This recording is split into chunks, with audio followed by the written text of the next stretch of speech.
2,000 years ago, a young man called Jesus of Nazareth walked around the land of Israel with a small band of followers, teaching the people about the kingdom of God and performing miracles of healing, which amazed everyone. His fame spread rapidly, and soon there were rumors circulating that he was the Messiah, or the Saviour, for whom the country had been waiting since the days of the prophets. Jesus wasn't popular with everyone. He criticized the ruling classes, the scribes and Pharisees, the priests and elders of the land, for hypocrisy. They felt threatened by Jesus, and they hated him. Our story begins when Jesus had been teaching for 3 years, and the time of the Jewish Passover feast was approaching. He had decided to spend Passover in Jerusalem, which, to the dismay of his disciples, since they knew he would be more vulnerable there. Now, Jesus is entering Jerusalem through the famous Golden Gate, accompanied by his disciples, and he is being greeted by cheering crowds. Hurrah! Hurrah! Hosanna! Son of David! Blessed is he who comes in the name of the Lord. Welcome, Jesus. That man has got to be stopped. We are losing the respect of the people. There will be a riot soon, and we'll have the Romans on our backs as well. I can't believe what he did today. He stormed into the temple courtyard, turned over the tables of the money changers, and called the temple of God a den of thieves. Then he went straight into the temple and started teaching the people. And he's not one of us. I asked him by whose authority he had done this, and he wouldn't say. He just asked me a question about that other troublemaker, John the Baptist, trying to trick me. When I wouldn't answer, neither would he. He's threatened to destroy the temple, but locking him up is no good. The people are on his side. No, we have to convict him of blasphemy against God, so that we can have him executed. That's the only way to stop this nonsense. I think I may be able to help. Judas Iscariot, one of his own close band of renegades. How could you possibly help us? I know where he goes at night, and I can lead you to him. Why would you do that? Are you the only peasant who doesn't believe in him? What has belief got to do with it? This is a financial affair, if you get my meaning. Yes, I understand you perfectly. How much do you want? 30 silver pieces. I think he's worth that much to you. Here you are, 30 pieces of silver. Come and find me at the temple when an opportune moment arrives. But make it soon, and don't go back on this deal, or there won't be any hiding place for you in Israel. A week goes past, uneventfully, and eventually Judas gets his chance.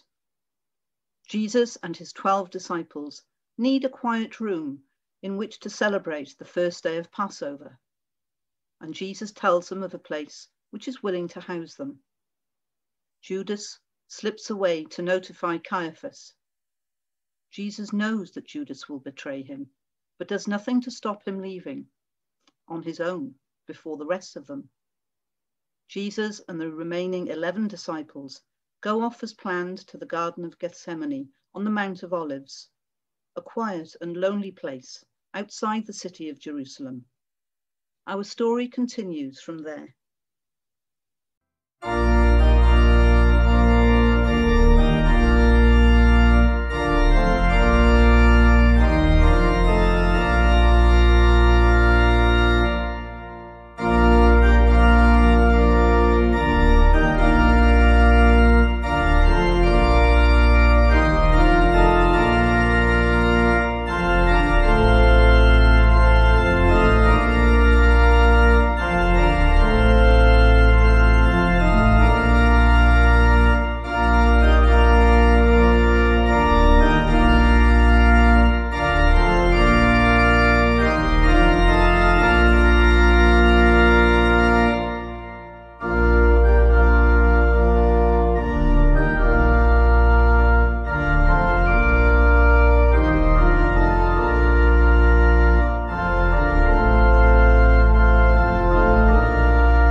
During the Passover meal, Jesus and his disciples walk out of the city to the Mount of Olives and into the Garden of Gethsemane, which is where we join them.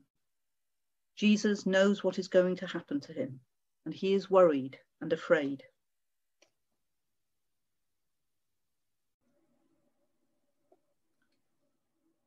What's the matter, Jesus? You look sad. That's not like you. Ah, my friend, this will be a hard night for me and for all of you. I will be betrayed into the hands of the priests, and you will all desert me. Not me, Lord.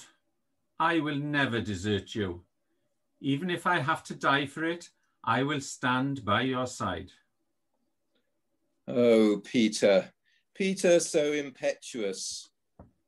But I tell you, this very night, before the cock crows in the morning, you will deny 3 times that you know me. No, no, not possible. I will never, never disown you. Neither will I. I've got a sword here.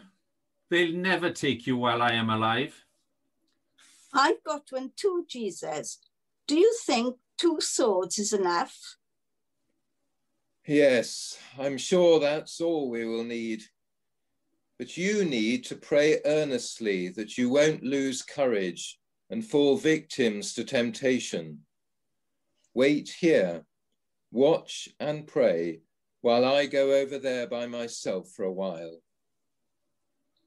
What did he mean about being betrayed? Nobody knows we are here.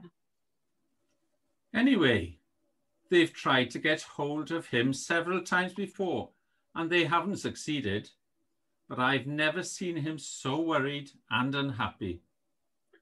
I can't make sense of it all. Watch and pray, he said. But I am so tired. It's been a very long day. I think I will just rest for a while first. Good idea. I'm not sure what to pray for anyway. Oh, my Father, is there any way out of this terrible ordeal? I'm afraid of what's going to happen. Wake up.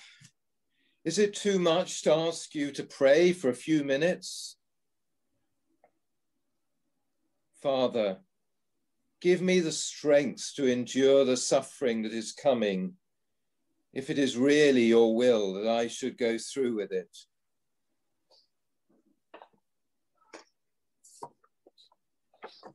Thomas, Andrew, Peter, why are you not praying?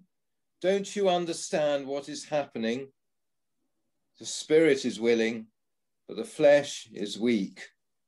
Pray for strength to endure what is coming. Why is he so upset? It is quiet and lonely up here. Who is going to disturb us? He often talks in riddles, and I don't always understand. Maybe something is going to happen tomorrow. Well, he told us to pray, so let's do it. I wish I wasn't so tired. My Father, I now understand and fully accept that this is all according to your will. They are coming for me now, and I will go with them. Wake up, all of you. This is no time for sleeping. My betrayer is close at hand. The one I greet with a kiss is Jesus. Seize him. Greetings, Master. Is that how you betray me, my friend, with a kiss?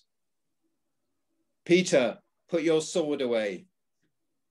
Why, Lord? I will fight to save you or die trying. This is not the time for fighting. Are you trying to stop me from following my Father's will? What's going on? Why is he going with them? Is that what he wants? We can't help him. Let's get out of here. Where are they taking him? Let's follow and see what happens.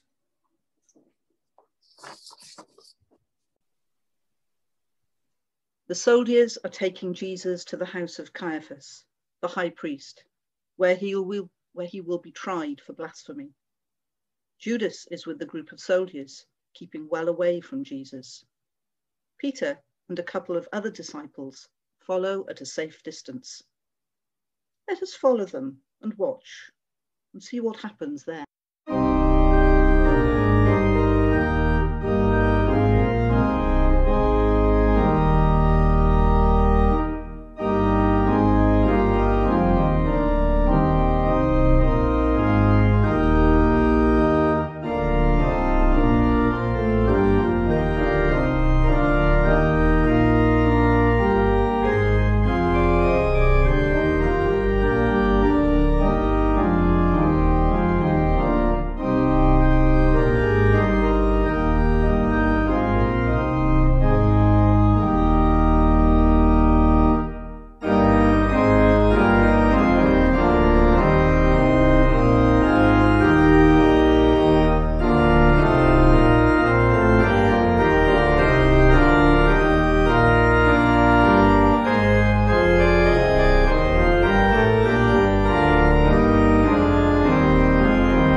Here we are at the house of Caiaphas, the high priest, the most important religious leader in Israel. The house is very big and grand, as befits the status of Caiaphas. And the household includes many servants, both inside and in the courtyard surrounding it. At last, Caiaphas has Jesus where he wants him, captured, bound, and on his own. Accompanied by the scribes and the elders, he can now interrogate Jesus and prove that he is a blasphemer.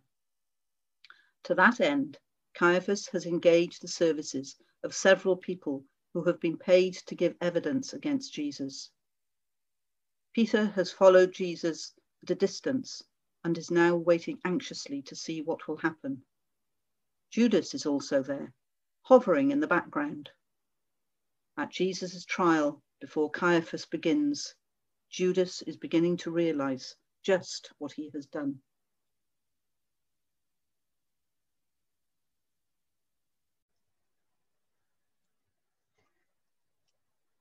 You are accused of blasphemy against God. How do you plead? What, nothing to say now, hey?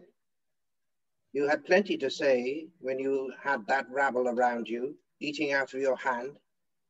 Never mind, we have witnesses to your words and actions, and they will speak for you. Girl, go out and fetch the first witness. Hey, don't I recognize you? You go around with that Jesus from Galilee, don't you? Who is he? I don't know what you are talking about. I've seen you with him when he came to the city last week, and all the crowd cheered for him. You were there as well. You're wrong. I tell you again, I don't know the man. Why don't you believe me? Tell us what this man said and did. Have you seen him breaking our laws? Oh, yes, Your Honour. He walks about on the Sabbath and he claims that we shouldn't pay taxes to the Emperor. Well, he didn't exactly say that. It was the temple tax he didn't want to pay. And where were you if you saw him walking on the Sabbath? Get rid of these fools. They aren't helping. Haven't we got anyone better? I see more people waiting outside. There you are. I've been looking for you. I know you are one of his followers. You even speak like a Galilean. Why not admit it? I swear solemnly to you that I don't know the man. Why can't you go away and leave me alone?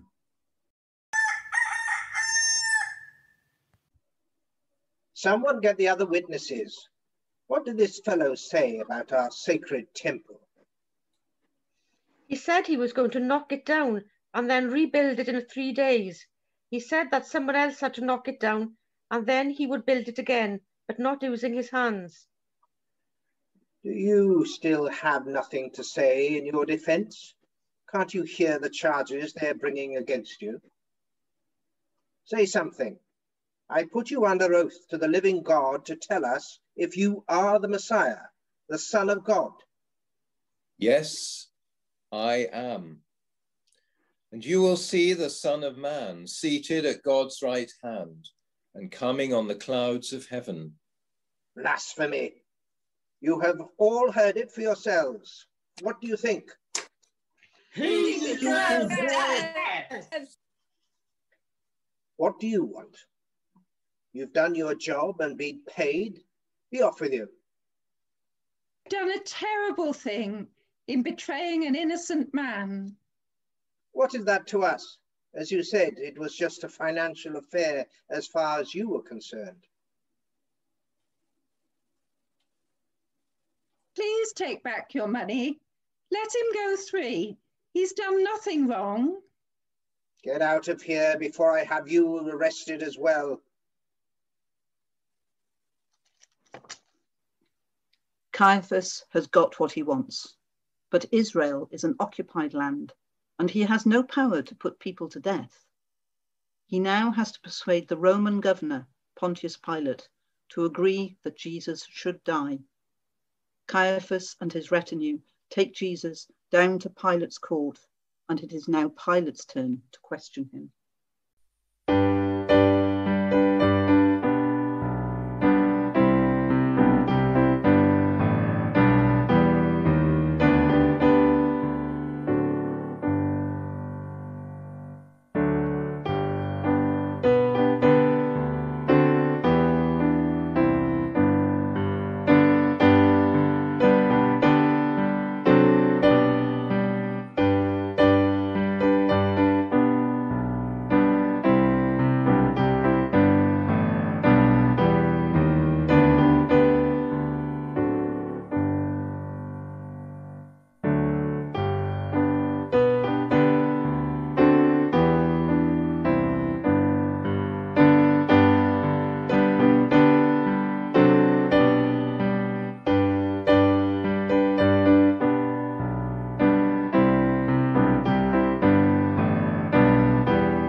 Caiaphas has brought Jesus to the court of the Roman governor, Pontius Pilate.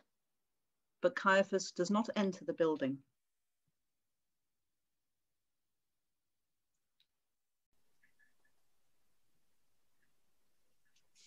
We cannot go into Pilate's headquarters, or we will become ritually unclean and unable to eat the Passover. Guard, go and ask the governor to come out to us. Why have you brought this man to me? What has he done? This is Jesus, the Nazarene, who has been perverting the nation and telling people not to pay taxes to the emperor. He has committed blasphemy by setting himself up as the Messiah, and he claims to be a king. Jesus of Nazareth. I have heard of this man. Take him yourselves and judge him according to your law. We have done so, but we are not permitted to put anyone to death. Bring him up here then, so that I can question him. Sir, I have a message for the governor from his wife. Urgent message for you, sir, from your wife. My wife? She knows not to interrupt me in court. What does she say? She warns you not to have anything to do with this Jesus, whom she describes as an innocent man. She says that she has had a bad dream about him. Do you want to send a reply? Yes. Tell her I understand her concerns, and I will be cautious. Yes, sir. Take this to the governor's wife. Are you the king of the Jews? What about these other charges they bring against you? What's the matter with you? Why don't you answer me? Are you a king? Are you asking me this because you want to know, or because of what the Jewish people are saying? Am I a Jew? It is your own people who have handed you over to me. What have you done? You say I'm a king. My kingdom is not of this world. If it were, my followers would be fighting to prevent me falling into the hands of the Jewish leaders. But my kingdom is far from here. So you are a king then? It is you who keep calling me a king.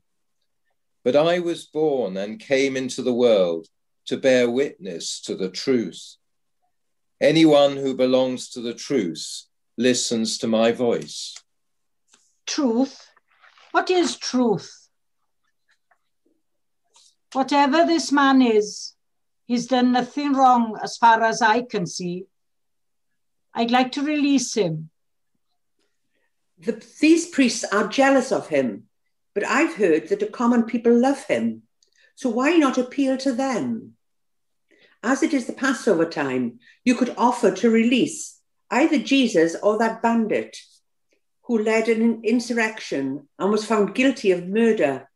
Barabbas, his name was. A thoroughly nasty piece of work. The people aren't likely to choose him. I find no case against this man, but you have a custom that one prisoner is released at the Passover. Shall I release for you the king of the Jews, or Barabbas, the convicted murderer? Barabbas! Barabbas! Barabbas! Barabbas! What shall I do then with Jesus, who is called the Messiah? Crucify him! Crucify him! Crucify him! Crucify him! Crucify him! Crucify him! Why? What evil has he done? I find in him no grounds for the sentence of death. I shall have him flogged and then release him. But if you let him go, you are no friend of Caesar. Anyone who sets himself up as a king is an enemy of Caesar. Enough. Get the girl to fetch me a bowl of water. Maid, bowl of water and towel for the governor, quickly. Out here, sir. Of course out here. Don't argue. Just do it. I have no choice. I cannot save him from these priests. But why?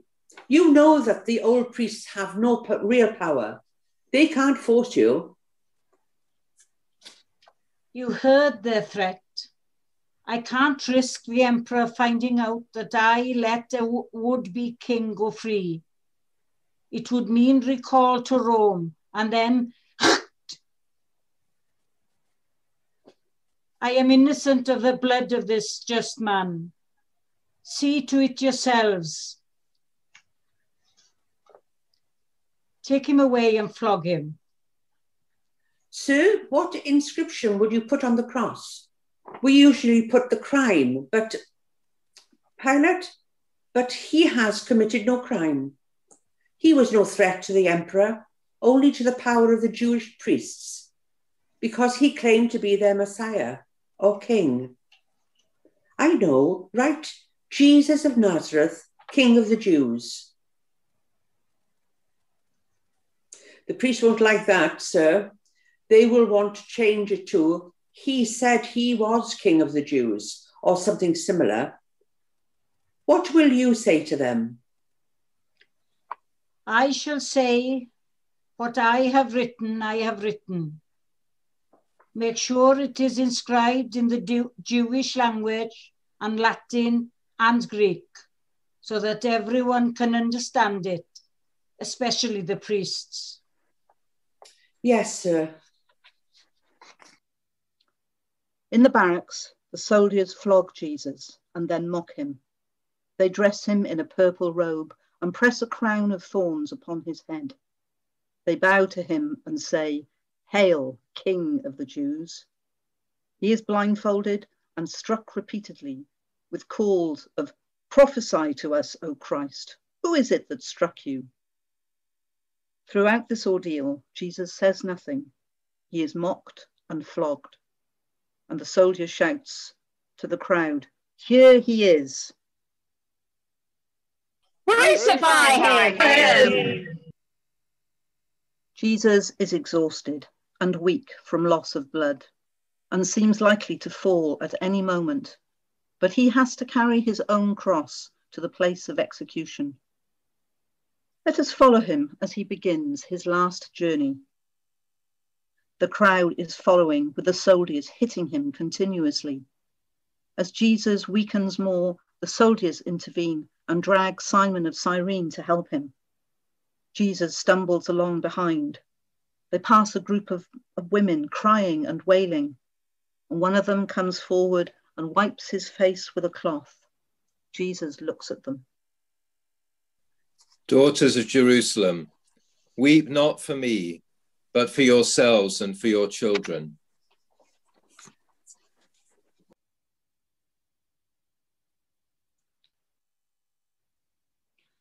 Jesus is now at the place called Golgotha, which means the place of the skull. It was traditional for the soldiers to take and keep the clothing of prisoners before crucifying them. So Jesus will be stripped and his garments shared out. The centurion, with a couple more soldiers, is standing nearby supervising.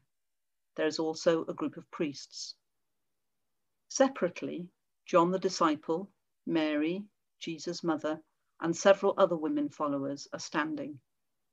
The centurion doesn't do anything, but watches all the exchanges up to Jesus' death very carefully and slightly anxiously. The soldiers strip Jesus and then argue and finally roll dice for his clothes. They're amazed at what good quality they are. They question using nails to fix Jesus to the cross, but carry on anyway.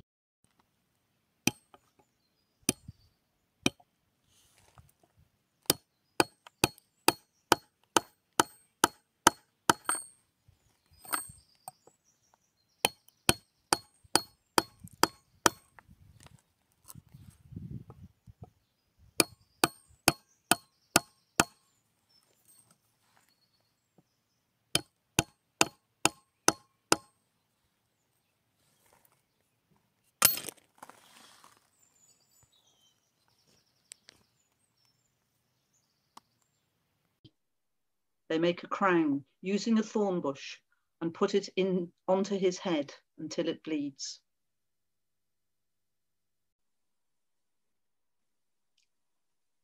Father, forgive them, for they know not what they do.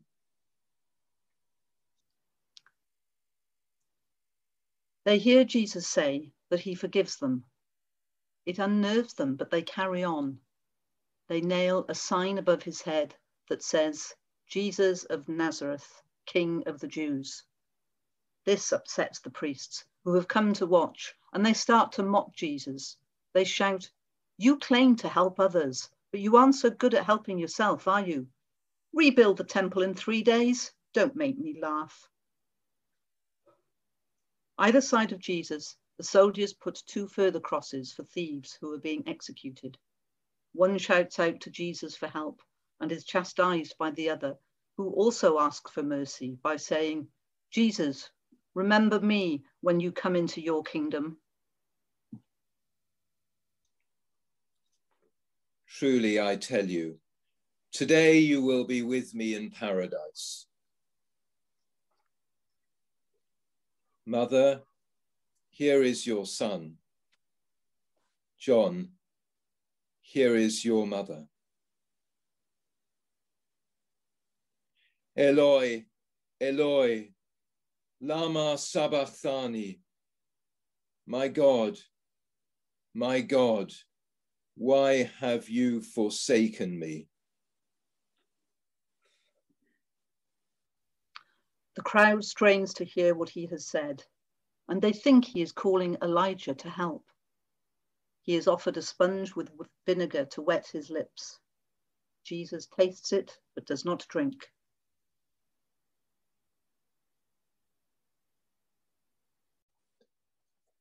It is finished. Father, into your hands I commend my spirit.